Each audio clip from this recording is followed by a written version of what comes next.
Hi, I'm Simon Young from DuncanFitnessCentre.com and I'm going to show you Lean Eating for Women Phase 9 workout number 2. For this workout we're going to need a lighter band, a heavier band and a little bit of space to work in. You can actually do this workout in about a 5-foot space, so I'll show you how we can work in there.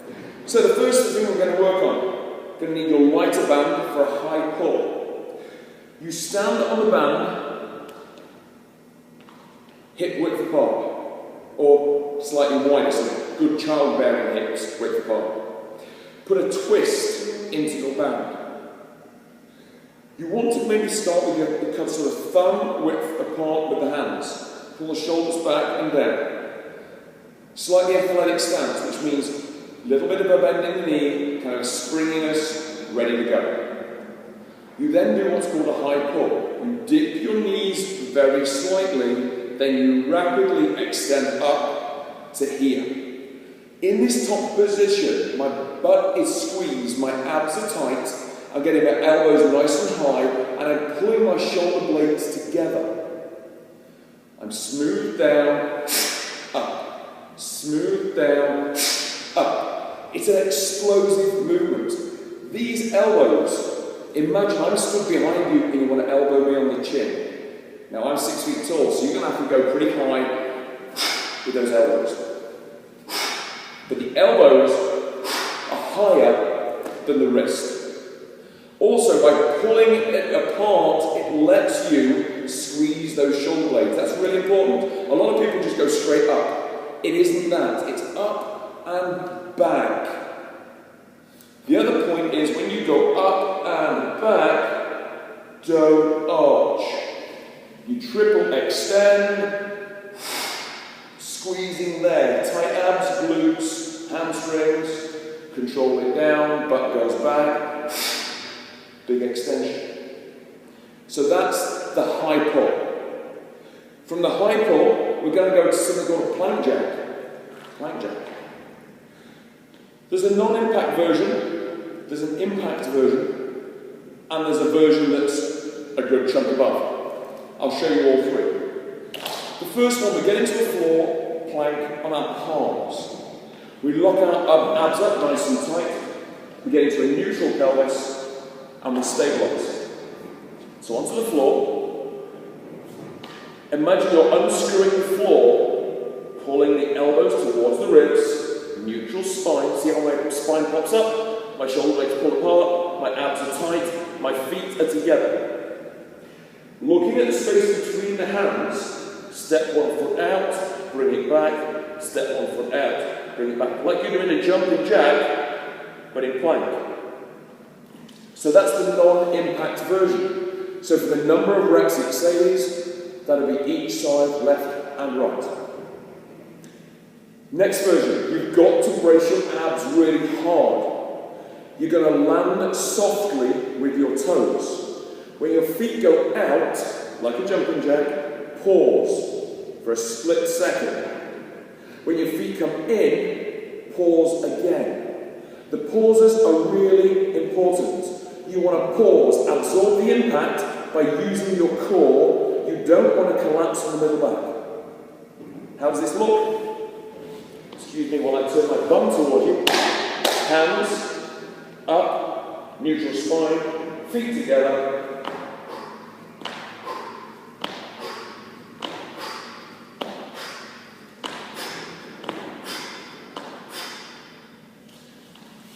Keep that neutral spine.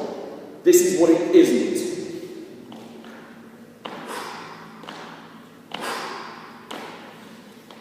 No. The other version of this adds even more challenge. We take our right band. Our band goes around our lower back. Round your thumbs, across your palms. That means you're going to have to keep the shoulders down. If the band starts riding up your body, taking your t-shirt with you, it's because your hands are too high. You get in position, the band instantly tells you where you've got to stabilise.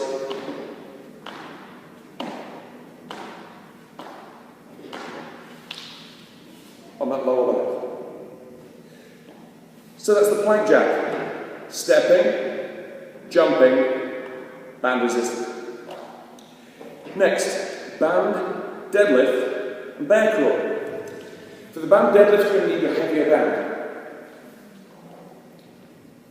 Put the band over your wrist, grab and grab, so you don't have to worry about grip. Slide the band under your instep, under your instep. Feet go hip width apart. Have your palms facing the wall behind. Pull your shoulder blades down and back. Flatten your back to get a neutral spine. You should try and feel at this point your shins are near vertical. You're trying to find your hamstrings and bum. Shoulders pulled down and back. Deep breath in and stand. In the stand position, you're squeezing your bum hard. You're pulling your shoulder blades together hard. You tuck your chin onto your chest. You reverse this by going bum first, hips back. Feel that tension. Keep tight in the upper body. Keep tight in the hamstrings. Stand. Hips first. Slight bend in the knees. Pushing the hips back like I'm trying to touch the wall behind. Stay tight. Trying to keep my palms facing behind me so I get more work in my back muscles. From there, we're going to go to bear crawl. Bear crawl is a really fun primary movement. It teaches you a lot about stabilization, about integration of all 4 points. We want to keep a nice neutral spine. So bear crawl. Go on all fours. This is the alignment we want for a bear crawl. We want our knees and hips to line up. We want our toes bent. Shoulders and wrists also line up, and a straight line head from tailbone, so we're not collapsed. Keeping a nice neutral spine. Press the palms, press the toes into the floor, and before you even move, just get your knees off the floor. You want to be in this position where your knees are off the floor, neutral spine, pressing the floor. Look where you're going, because that's what the bend is. From there, crawl forwards. Crawl back. You push with your toes and you securely position the heel of the hand.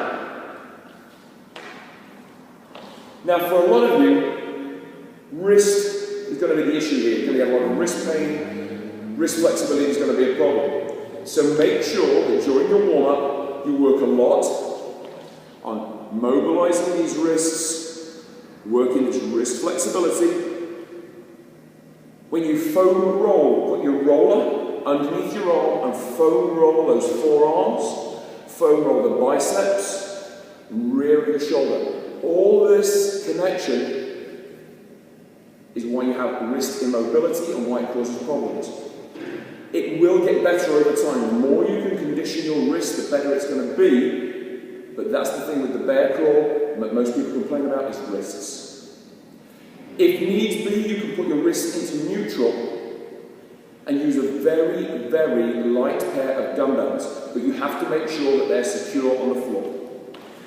I'll show you just with my wrists and fists. Neutral wrist, but you can do that with a pair of dumbbells. That can help a few people if you're having wrist problems. Final one. Rear foot elevated split squat, and a little bit of a variation on the push-up. On the rear foot elevated split squat, we've done this in the last phases, so we should be getting pretty good at it by now. We want to make sure we keep a near vertical front shin. We're driving through the heel, primarily, and using the bum and the hamstring of the front leg, not pushing on the back leg. You will get quite a big stretch on that back leg, but it's that front leg that doesn't work. I think it's better to set this up from the floor. What does that mean? Start on the floor. Put your palms on the floor, put your foot flat, put your toe onto the bench. Get your hips square. You're looking for a 90-degree angle, knee to hip on this back leg, 90-degree angle to hip to knee here, flat back. You then come up to your top position. Once you understand that 90 degree, it's then with shoulders and hips square, a matter of just pushing the hip back, drive up. Push the hip back, and drive up. Now my knee hits the floor because I've got pretty long femur. Your knee does not have to touch the floor. You hover it just above. If you think your knee's going to touch the floor, put a small pad there to protect the knee. We can increase the work on this by doing a couple of things. The first thing, we go all the way down, up halfway, all the way down, then all the way up. That's one rep. All the way down, up halfway, all the way down, all the way up. It instantly makes you work harder in the hardest position. Secondly, we can add elongation to our body. By putting the arms overhead, you instantly make this tougher.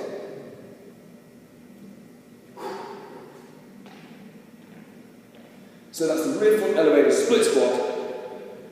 Regular, 1.5 rep or 1.5 rep with arms overhead. Final one we're going to look at is a moving plank. You keep your abs tight, just like you did in the plank jack and the bear crawl. But this time, we're going to go from forearms plank to palms, to forearms to palms. Pay attention to which hand you use to get up. Control it down. Next time you use the other hand. Otherwise, you're always going to be strong just on the one side. This is how it looks. You get yourself into a plank. Lock it up. Palm. Come down. Other side. Come down. Plank. Plank. Without collapse. This can also be done on knees. The same form. Start as a kneeling plank, neutral spine, abs braced. Other hand.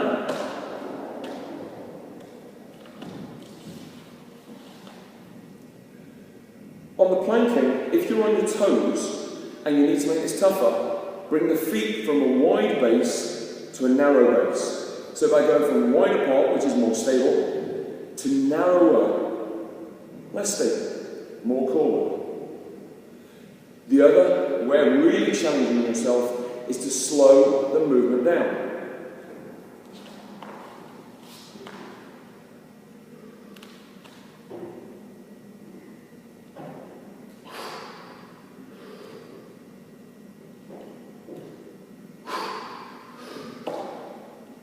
Really focusing on the push and controlling on the down. You'll end up basically doing a one-arm push-up, which is pretty cool, with a lot of core work. And who'd have thought one day you'd do a one-arm push-up? So that's lean eating for women, phase 9, workout number 2, body weight and band versions. Hope you enjoy it.